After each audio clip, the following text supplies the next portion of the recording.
বর্তমান সময়ে বাংলা নাটকের কথা বললেই যাদের নাম সোশ্যাল মিডিয়ায় বারবার ঘুরে ফিরে আসে তাদের মধ্যে একজন হলেন তামিম খন্দকার। বিশেষ করে বর্তমান প্রজন্মের দর্শকদের কাছে তার লুক এবং ন্যাচারাল অভিনয় তাকে বেশ জনপ্রিয়তা দিয়েছে।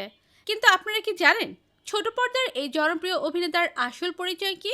তিনি কি সত্যি কোনো বড় ব্যাকগ্রাউন্ড থেকে এসেছেন? বিস্তারিত জানতে ভিডিওতে লাইক দিয়ে শেষ পর্যন্ত দেখতে থাকুন। তামিম খন্দকারের আসল পরিচয় নিয়ে অনেকেরই মনে কৌতূহল রয়েছে। বাস্তবে তামিম কোনো স্টার কিড নন, তিনি এক সাধারণ মধ্যবিত্ত পরিবার থেকে উঠে আসা একজন স্বপ্নবাজ তরুণ। অনেকে প্রশ্ন করেন তিনি কার ছেলে। আসলে তার বাবা কোনো মিডিয়া ব্যক্তিত্ব নন, বরং একজন সাধারণ মানুষ যিনি তার ছেলেকে স্বপ্ন পূরণে সবসময় পাশে থেকেছেন।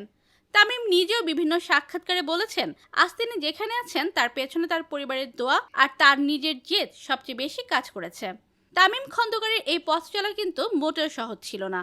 অভিনয়ের প্রতি ছোটবেলা থেকে তার এক ধরনের পাগলামি ছিল। থিয়েটার আর ছোট ছোট মিউজিক ভিডিও দিয়ে শুরু করেছিলেন নিজের ক্যারিয়ার। শুরুতে অনেক অডিশন দিয়েছেন, অনেকবার প্রত্যাখ্যাত হয়েছেন, কিন্তু দমে যাননি। এই ধৈর্য আর কঠোর পরিশ্রমই তাকে আজকের তামিম খন্দকার হিসেবে গড়ে তুলেছে।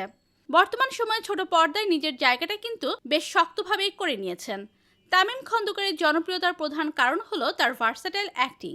তিনি যেমন রোমান্টিক চরিত্রে মানানসই, তেমনি কমেডি ও সিরিয়াস চরিত্রেও দুর্দান্ত। বিশেষ করে বর্তমানে ট্রেন্ডিং ড্রামা বা কাজল আরেফিন অমির মতো নামী পরিচালকদের সাথে কাজ করা তার ক্যারিয়ারে বড় পরিবর্তন এনেছে। তার বাচনভঙ্গি আর স্টাইলিশ লুক তরুণদের মধ্যে তাকে বেশ জনপ্রিয় করে তুলেছে। এখনকার ইউটিউব নাটকের ভিউ সংখ্যাই বলে দেয় দর্শক তাকে কতটা ভালোবাসেন। পর্দার বাইরে তামিম খন্দকার মানুষটা কেমন? বাস্তবে তিনি খুবই বন্ধুবৎসল এবং ফ্যাশন সচেতন। তিনি নিয়মিত জিম করতে এবং নিজেকে ফিট রাখতে পছন্দ করেন। এছাড়াও নতুন নতুন জায়গায় ঘুরতে যাওয়া আর বন্ধুদের সাথে সময় কাটানো তার অন্যতম শখ। কাজের ক্ষেত্রে তিনি যতটা সিরিয়াস, ব্যক্তি জীবনে ততটাই মাটির মানুষ হিসেবে পরিচিত। তার এই বিনয়ী স্বভাবই সহকর্মীদের কাছে তাকে প্রিয় করে তুলেছে। শূন্য থেকে শুরু করে নিজের মেধা দিয়ে তামিম খন্দকার আজ যে পর্যায়ে এসেছেন তা সত্যি অনেক তরুণ অভিনেতার জন্য অনুপ্রেরণা।